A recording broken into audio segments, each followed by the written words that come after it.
spent the last, 12 years here in the system. I've got to the pointy end and I just need to finish it. So, on many occasions we've sort of said, you don't have to finish.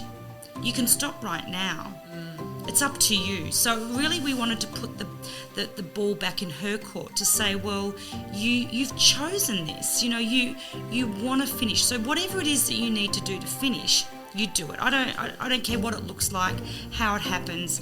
Yes, there possibly has been we've really let go of a lot of rules around the house. Yes. Just so she can get through this anxious time, in the hope that once it's all behind her, she will find that zest of learning again.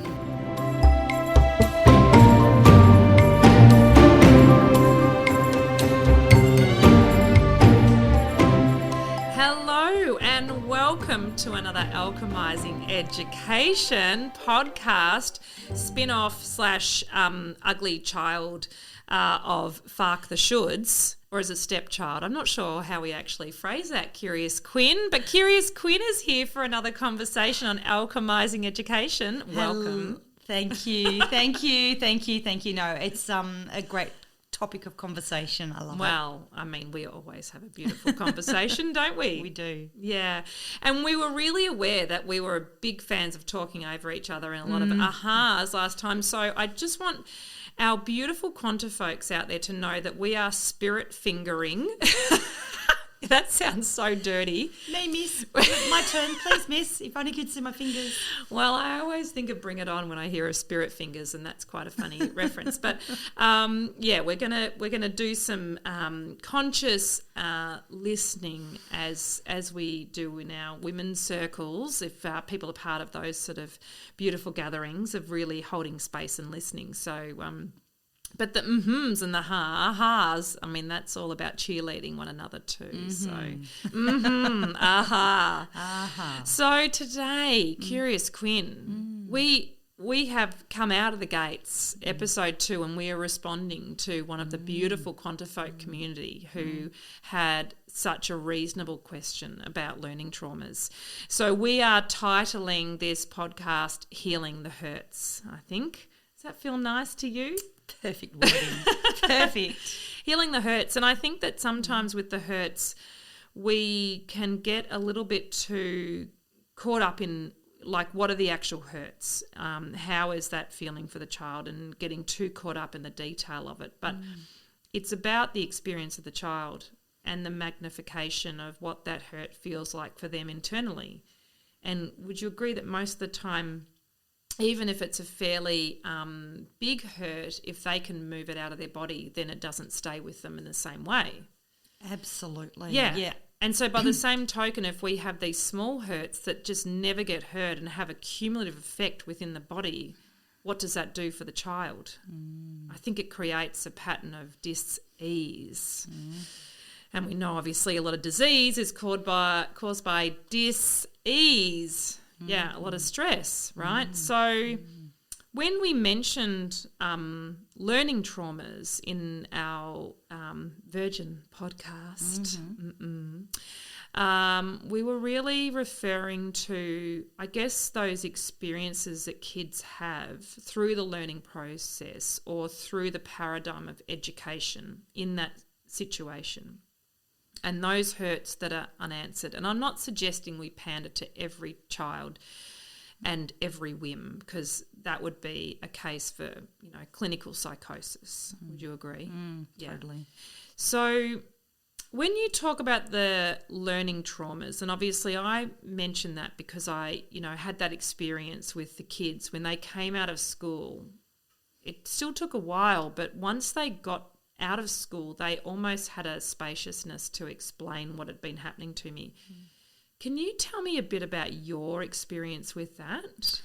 Yeah, I think, the thing about learning traumas, I think, is that, we're all individuals. We're all, we're all individual humans that we receive messages differently. Some, and I just kind of feel like the system or a classroom teacher it's very difficult for them to meet everybody's needs. It's hard as a parent sometimes. I mean, if you are outnumbered and all you need is 2 children to be outnumbered as a parent, it's bloody hard to meet everyone's needs, particularly your own. Totally. So that when there's a child sitting there and there's no time or spaciousness to be able to put up your hand and say, I don't understand, I'm not sure what you mean, can you please repeat that? And they're young people, you know, they're young people who are still trying to find their voice, to understand their place, and to then be able to say, I don't understand. And then, you know, things move so fast. Yeah. And so then if they've sort of got a little bit left behind or they haven't understood something, and then either the teacher makes a remark or another child makes a remark, and then I feel like, you know, there's this sense of, oh, how come I didn't get it, and am I the only one who's not getting it? That must be such a common thought amongst kids. I mean, that was my experience in school as well. Absolutely, absolutely. And if there's no time to be able to ask questions, or if your question is so unique to you, which, as we know in a lot of settings, you know, when we go anywhere and there's question time, someone will ask a question, you go, oh yeah, I had that question too. Yeah. So, you know, as we sort of say, there's no stupid question, because I there's love always questions. Yeah, they're so important to have. So I feel like maybe it's just the opportunity whereby people haven't been able to clarify, or they felt foolish or stupid for not understanding. Yes. And then, you know, the learning moves on, the topics move on, there's more and more build-up of, you know, the information, and then kids get left behind, and then they feel like they're the ones who there's something wrong with them, or why didn't I get that? And it's actually not their issue, or it is their issue, but it's not their fault. And what was it, something that my mum used to say was, if the student hasn't learnt, the teacher hasn't taught. Yes. And I think that's a really important thing, but I don't think that that's applied to students these days. I think there's a feeling that, you know, the students have just got to learn it. They've got to learn it. It's got nothing to do with the teacher. Yes. You know, it's all about the student. Yes. And I think that's it's an imbalance. Well, there's so in many responsibility. There's so many things wrong with that. I mean, like, that was what you said. What you said was beautiful. There's so many parts to it. So I guess what I'm interested in doing is firstly sort of clarifying what we would consider as a learning trauma. And so I would consider anything that is an experience that creates a trapped emotion that can potentially move towards some kind of belief system that's unhelpful or low vibrational, say. So to give an example, so those little hurts, I remember that QK4, when he was in prep, he's only ever been in prep, and then he ceased school. So he's technically still a preppy, a couple of years on. But when he was in prep, he was ready to go for a break, and he said that to the teacher, I need to go outside and run around. Teacher went, no, we're doing something else. And he went, no, I'm going outside, because he's strong-minded, of course, like McGill, nothing like me. I'm very placid. But he said, I'm going outside. Anyway, of course, he took himself outside, and then they started chasing him down, trying to find him. So then he's like a scared animal. Now, apart from the fact that snowballed out of control in a way that they were concerned he'd left the property, and I'm like, the only reason he ran was you chased him. Like, the kids don't go anywhere when they run away. They really don't. They run around the corner. They observe their surroundings. Once they have spaciousness, they're fine. They actually still want to feel safe. So people that chase kids that think they're going to run out into road, the only reason, generally speaking, they run away is because they have that thing of being chased and being fearful. Anyway, I digress. The point is that he went and wanted to create space for himself, and it got bigger than Ben-Hur. And all that needed to happen in that moment was he needed to be able to run outside, move his body, which was probably a way of integrating what he'd learned, because, you know, our chiropractor would constantly say, do Superman arms at home. I don't know if the listeners have done that before, but basically you get your kids on one of those big exercise yoga balls, and you get them running their arms and legs in opposition, right? And it's about integrating the left and right brain. So that's one thing, okay? And that's about kids being able to integrate what they're learning. So I think intuitively, young kids know that stuff. Like they learn for a while and then they get up and go, oh, crap, I'm going to move my body around. Now, what's happening from a physical or biochemical level is they're integrating information. The left and right hemispheres are talking to each other and it's going, brilliant, great, put that information in this filing cabinet, put these tags on it, we'll find it this way later on. So that's one learning trauma. And that was, I thought, really articulate of him when he described that, because I was like, I can see why you want to do that. And then I can see the efficiency of the system went, nah, doesn't suit. We've got 24 other kids that need to also be supervised. I'm one person. I'm super stretched already. Plus, I have all these things I have to hit in order for me to be successful as a teacher. So then you look at the way the system is set up with its efficiencies. And I appreciate that systems have efficiencies. That's the whole point of having a system. Otherwise, life would be a free-for-all, right? But then I also think about how we have set children's lives up with how overcommitted they are. It's my personal opinion, children are way too committed these days. They go to school, which is basically their full-time job because they need more sleep. You can totally say, if you want to. Quinny, I can see you nodding. Curious Quinn is nodding opposite me and I want her to know she can go, yes, yes, yes. Give me a Harry Met Sally, yes, Quinny. I love it. Yes. So we've got these situations where I regard school, full-time school, as full-time work for kids, right? Because they need more sleep. They need more defrag time. So technically then their awake time is less than adults. So they're going to full-time work, and then after work, they then go, because I guess society / parents / kids / peer groups say, hey, you got to go do these extracurricular activities because we're not efficient enough to put it in school and make school super fun. You got to do the boring stuff as well. So then they go off and do these extracurricular activities, and there are kids out there doing stuff every bloody day of the week. And oh my God, if I had to go to work every day of the week and then do shit after work, I would be in the fetal position most of the time, or certainly drink way more Aldi wine than I currently do, like an impolite amount. Yes. So what's with that? Like, how have we created this situation where we have a system that is so built on efficiency that it will deny the needs of the client, say, in this aspect, because the system's meant to meet the client's need.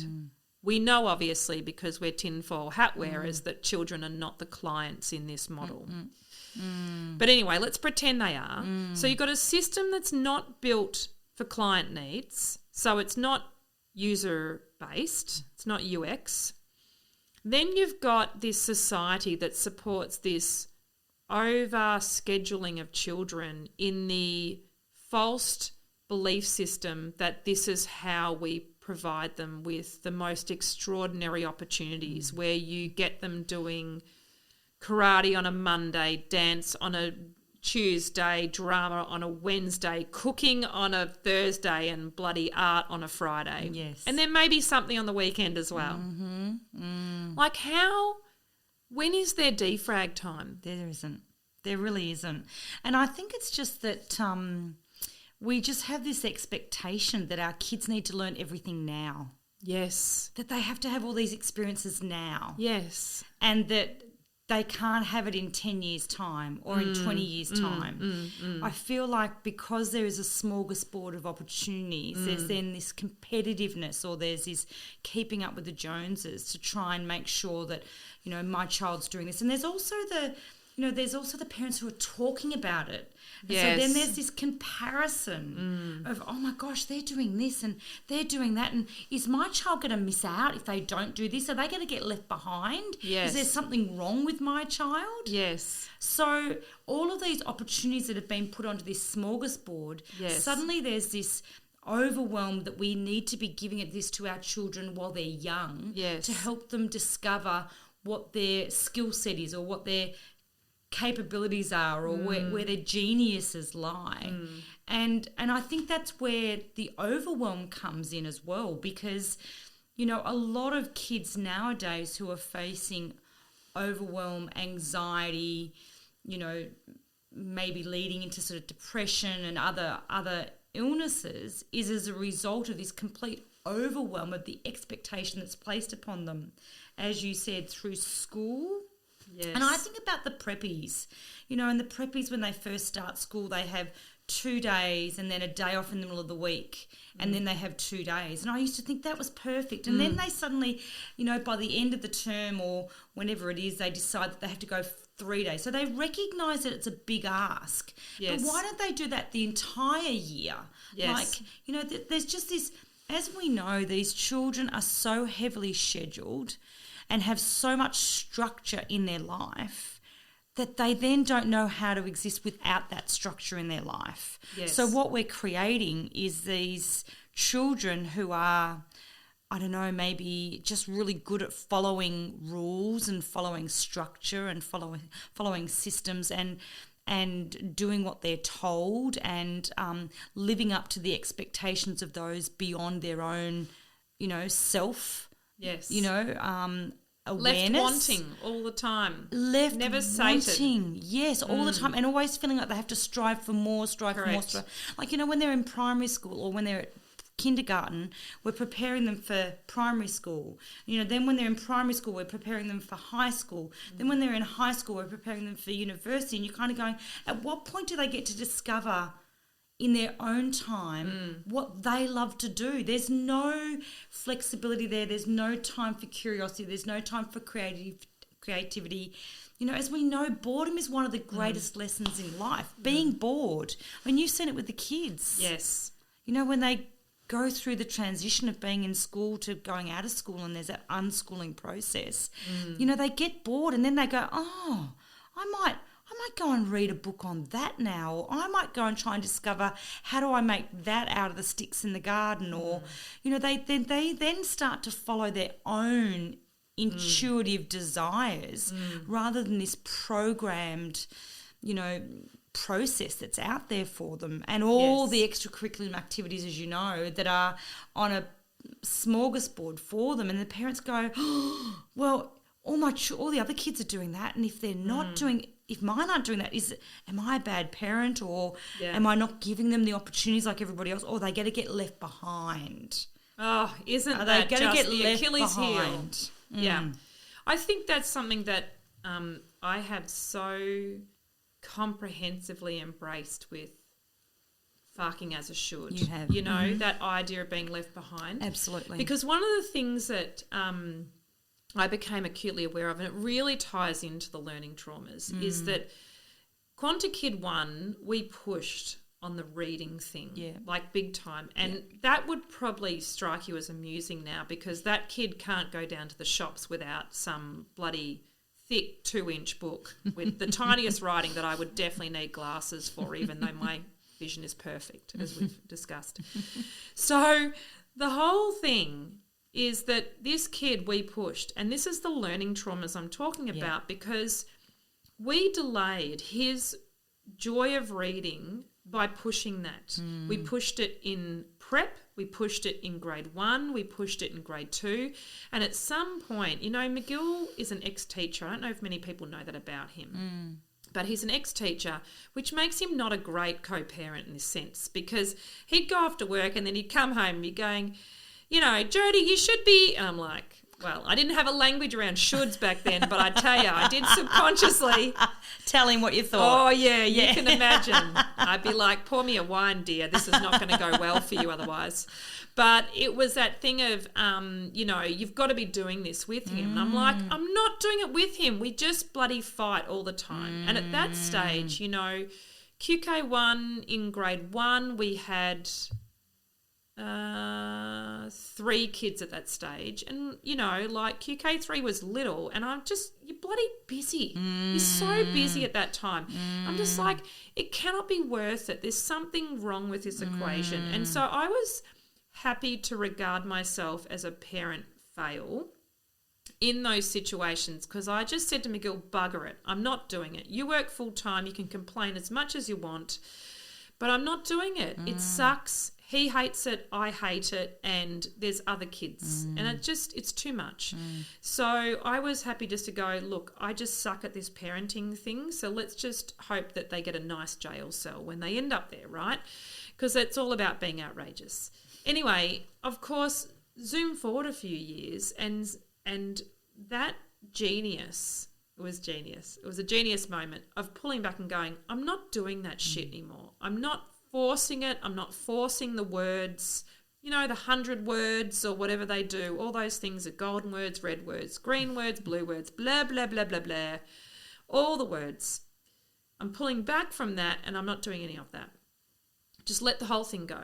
And then QK1 hit grade 4 and discovered Harry Potter.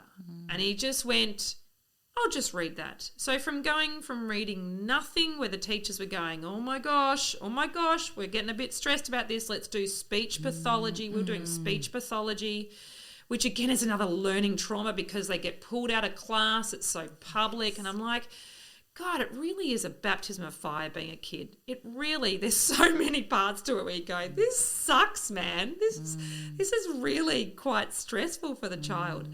Anyway, doing speechy, eventually he just started reading because he was so interested, and that kid has not put books down since. And more importantly, I think, which is so good for the other parents listening, is that I even divorced myself from that being a marker of success. I simply pulled back from that and I said, is he happy? Does he have a sense of self? Does he have a sense of being able to try new things? And, curious, Quinn, my kid, like he loves trying new things. He will have a crack at all sorts of things, you know. And I just started saying to him, I want you to be a good human. I don't care about any numbers that you get. I don't care about any results you get. I want you to be a good human. That's the most important thing, and that's what we're lacking in this world is heart-based people. So that became my mandate, if you will. So it's so interesting. And so then when we look at the healing the traumas that have happened for kids, and I think that one of the questions that, our beautiful listener put to us was, how do we heal that for kids that are in the system? I mean, I know for me, I would look at clearing the calendar because you and I know we practice daily stillness and just the invoking of a pure love space, right? Connecting in with our heart, finding what it is, our source, soul, God, whatever language you want to call it, but whatever that connection wants to speak to us with.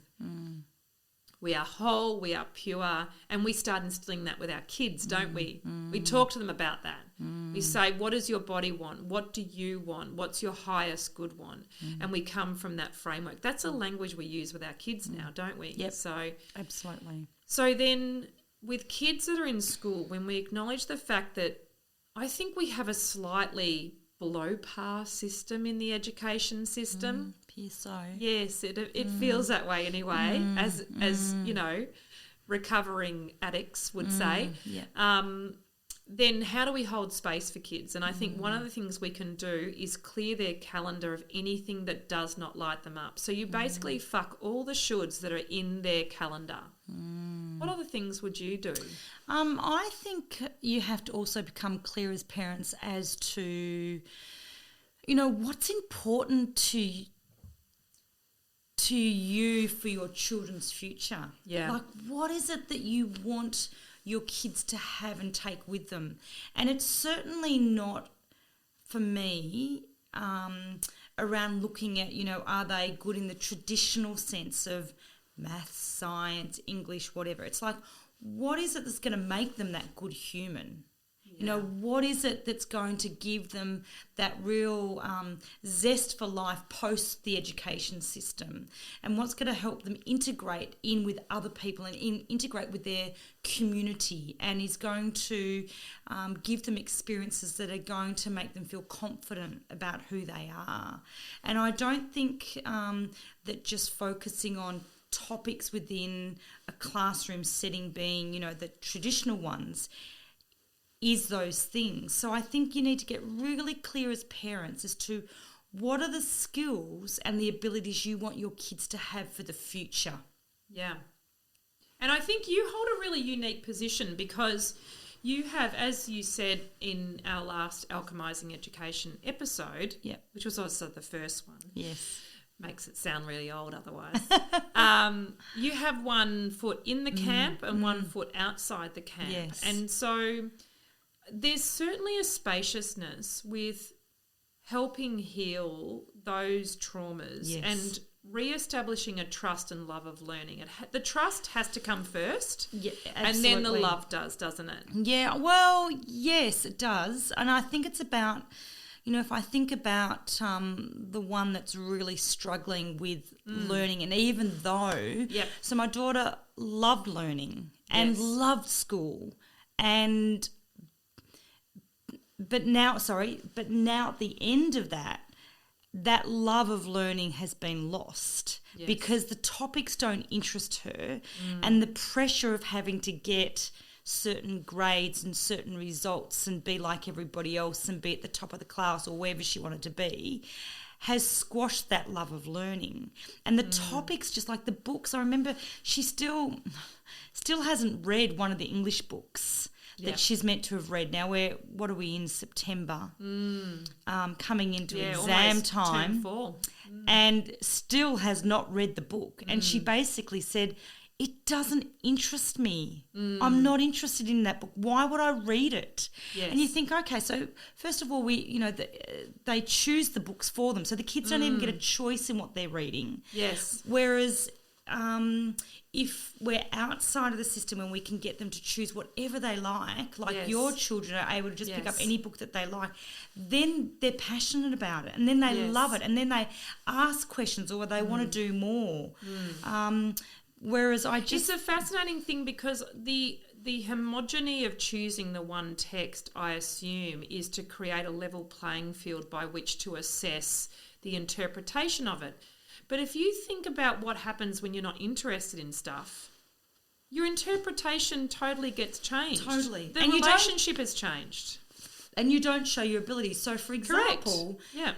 we were talking today about she had to do an oral for her English. Yes. And a word that's always delighted me in the education system, can I just say? But anyway, that's an adult joke. So she had to, and it took her forever to choose the topic, but she said, once I chose the topic, I could do it easily. Yes. But I had to, she fortunately could choose the topic.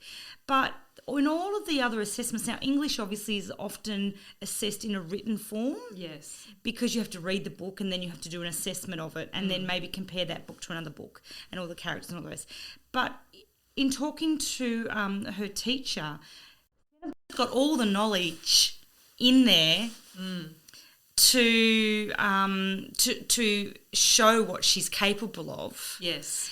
But writing it down now is just boring her. She's not interested in it. She can have a conversation about it, but don't make me sit down with a pen and paper and write it all out. So, it's really it's interesting that the style, again, that's being asked of them to assess from an efficiency perspective their knowledge is so one-sided or so one-dimensional that everybody follows the same assessment, even if their understanding is there. So, I just kind of think that we're still not accounting for the individual's desires and what they're interested in and how they can best express themselves and, what style of assessment they best work to.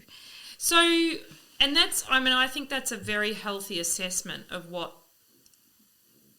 the issue is with the system, right? Because those efficiencies mean there's essentially collateral damage within that. Absolutely. Or collateral deficiencies, we'll call it for a softer description.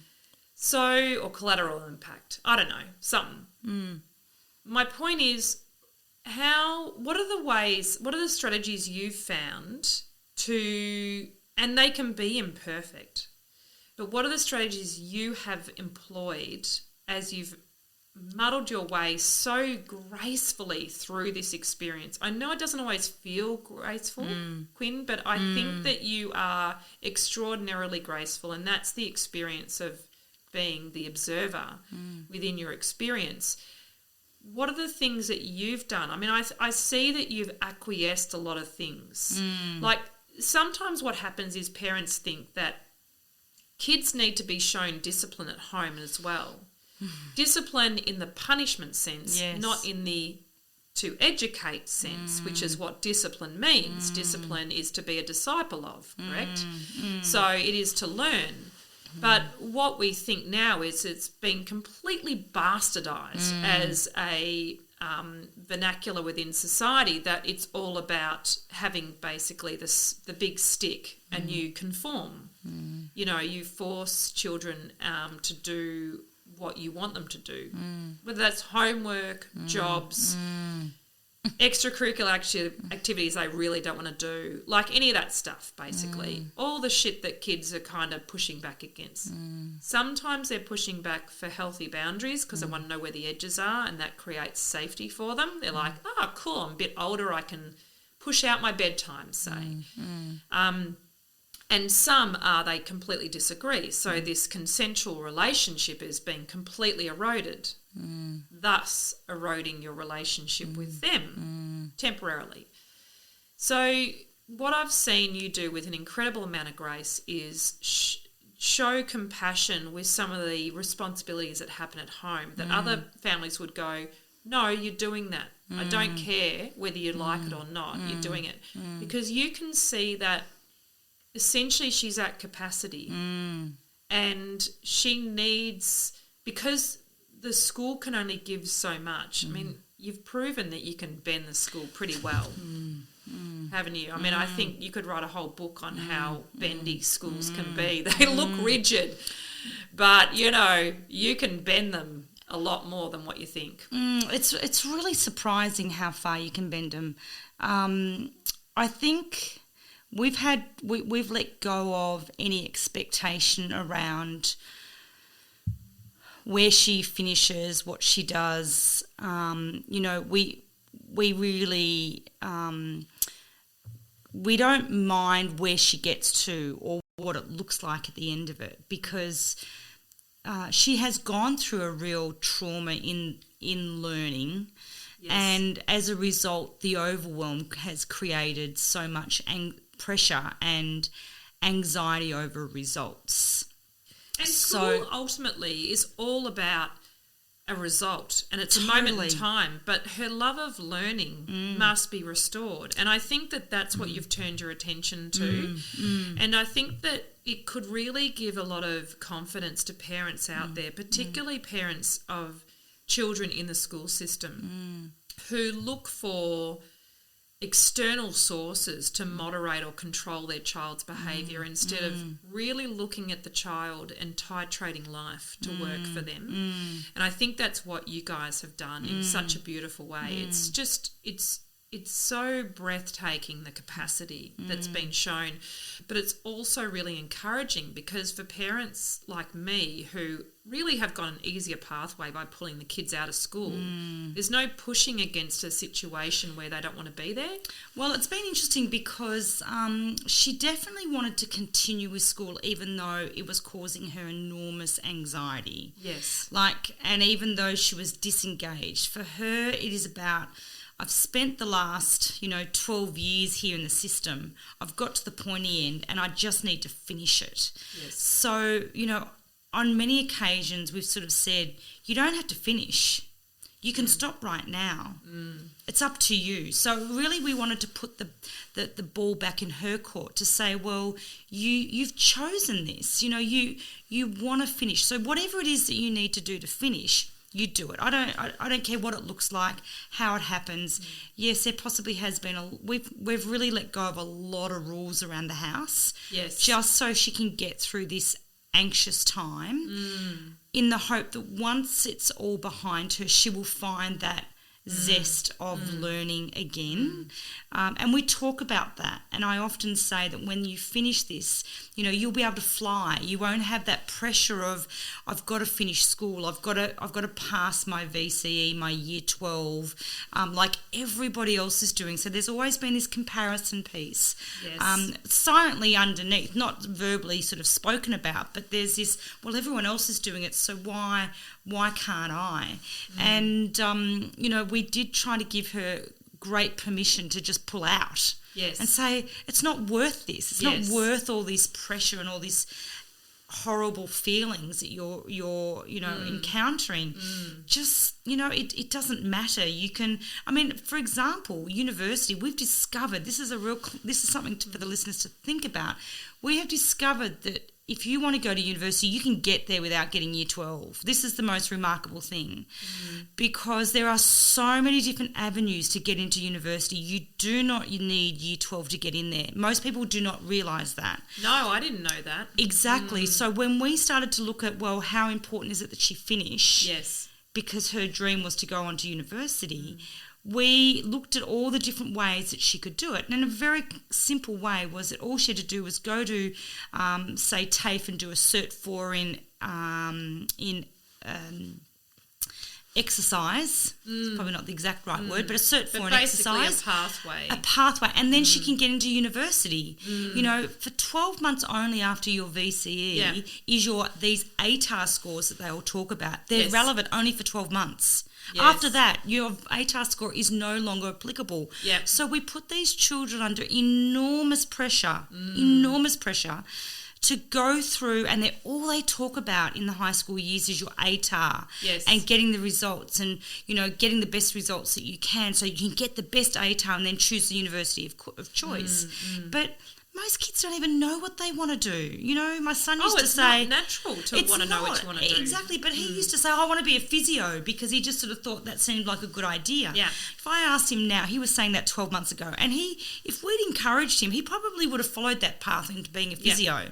Yeah. Because you kind of go, oh, yeah, that's a good choice. That's a good career. Yeah, I can see you doing that. Let's do that.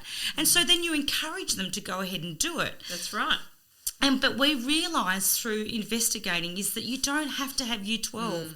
And sometimes I think also is that we have to give ourselves a bit of permission to not know what we want to do. Yes. I'm in my 50s and I'm still trying to figure out what I want to do. You're magnificent already. Well, don't be anything other than what you are. That may be the case, but there's always more that I would love to do. So Yes. I've got this love of learning. I've got this love of growth. Yes. So I'm always looking for those opportunities. So that doesn't need to stop when you finish year 12 and you make a decision. Yeah, it feels like a real marking point, probably because around that time you reach 18, so suddenly, booze is technically open to you, driving is technically open to you, like this whole idea of adulthood. Although there are plenty of 18, 19, 20-year-olds that are not adults. There's plenty of 30, 40-year-olds that aren't adults. Yeah, well, there's some 47-year-olds that aren't as well. My God. Yeah, I think you're so right. And I think that probably the main thing that I would want to say to the beautiful questioner that brought this up is come back to your heart space and firstly just think about what you would want for yourself in that situation. So place yourself in the position of your child and, without demonising school, school is about efficiency. So we notice the efficiencies, like it's a bit like going through the self-service checkout. There's no lovely interaction. You're not hearing about how their day's gone because you've now got a computer that happens to have a camera that's watching you, and that's a whole different podcast conversation. But the point is it's devoid of some of those beautiful human touches for the efficiency. And I understand why they do that. So they make a greater profit because it's all about business. But with respect to education, if we want to think about what we want for our kids, and that is to be lifelong learners, then perhaps we need to make some adjustments to allow for the efficiencies of the system that delivers the learning programs, which is, not set up for stuff like that. I was also thinking that we need to advocate for our children. Yes. Because what happens is that we feel like they have to fit the system. Yes. And so as parents, we think that if we step in, this was certainly my experience, if I step in and talk about what my child needs, I'll feel like I'm an interfering helicopter parent. Yes. Again, those labels are placed there to probably shut us up. Correct. So I really believe that in now looking back on the experience that we've had is that I've had to really go in there and advocate for her. Yes. And really explain what she needs. Yes. And what makes her unique. And where they need to work with her based on her needs, not the other way around. Yes. So what I would say to that question that we're addressing is that we are their greatest advocate. These children are young. They are, they don't have the experience, the knowledge, the wisdom that we as parents have. And we need to, again, go back into our heart, as you said, follow our intuition and say, this is what my child needs, and I'm not going to let the system dictate it and create learning traumas for these children. Yes. So advocate for them, be their voice, and talk to the teachers, talk to whoever you need to be their greatest advocate. And talk to your kids as well, like create that dialogue, because Totally. I think most of the time these conversations are or the situations are centred around them not having a voice. Like that's part of the pain point for them. Part of the learning trauma is they don't feel like they have a voice, and if they do feel like they have a voice, it won't be listened to, let alone, honoured. So it's like they don't even have a vote at the table. That's right. They're like this shitty fly on the wall that has to, experience everything that's happened to them and see the whole board of executives making decisions that, never actually ask them what they want. Correct. Yeah. And that must run deep. That must run deep. And for programming for people that are going to turn into supposedly functioning adults, it's a very good way to create compliance Totally. in people. And that's a whole other conversation, Quinn, that we will get caught up in at some point. Absolutely, yes. So I think there's definitely hope with these things, but it must come from a place of recognition in the first instance. And I can tell you right now, if you are a parent out there medicating your child, you must get back in touch with your heart and really examine if that medication is for your child or for you and the system and the ease of life. Because I would suspect in many cases it would fall under the banner of ease for the parent, ease for the system. Absolutely. And that's a pretty shitty reason to medicate your child, So do look at those hard things, because at some point you may be faced with the situation of exactly how desperate does this child need to be to get my attention. And I know that you have stared that black devil in the face, Quinn. You have been there and you have fronted up and, you have shown enormous capacity. And that may be a shining light for people, that there is a way forward in these situations. But let's leave our listeners with a bit of hope. Totally. Well, it's about connecting in with the kids. It's about listening to them and allowing them on the home front to have a voice. Yes. As you said, listen to what they need. Get them to sort of start talking about it at home, and so that then they can take that skill set back into whatever environment they happen to be in. We still can't ask that the education system replace what we have to teach our children. Yes, it doesn't exonerate us. It doesn't exonerate us as parents at all. No. We still have a role to play, and we are their greatest teacher. Yes. As they are for us as well. Wow, However, I know. Gosh, yes. But, we are their greatest teacher. Yes. And I think a lot of parents just give that away to the education system without realising that they're a really powerful teacher themselves. That's right. To teach. And the restitution is fast. I think that's the other thing I want to leave with people, is that once kids wanted trust in their safe environment, and families generally are the safe environment. Yes. And that restitution happens breathtakingly quickly. So they only need a couple of quick examples that they are going to be held in space, listened to, honoured, not necessarily given what they want. Kids don't want that. They just want to be heard. Yes. Not necessarily given into. Correct. But just heard. Yes. And when that happens, yes, the restitution is swift and it is comprehensive and it is lasting. So take that to the bank.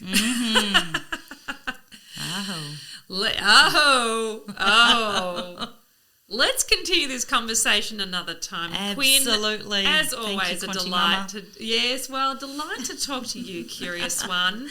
I love it. I love hearing your wisdom, and it's constantly a source of... Well, we're always learning, aren't we? we are, but you just do it with honours. Oh, well, we're all doing our best, and we do need to remember that we're not going to always get it right.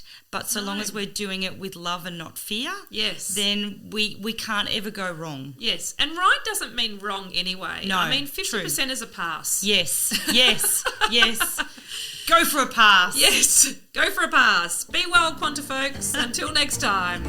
See you soon.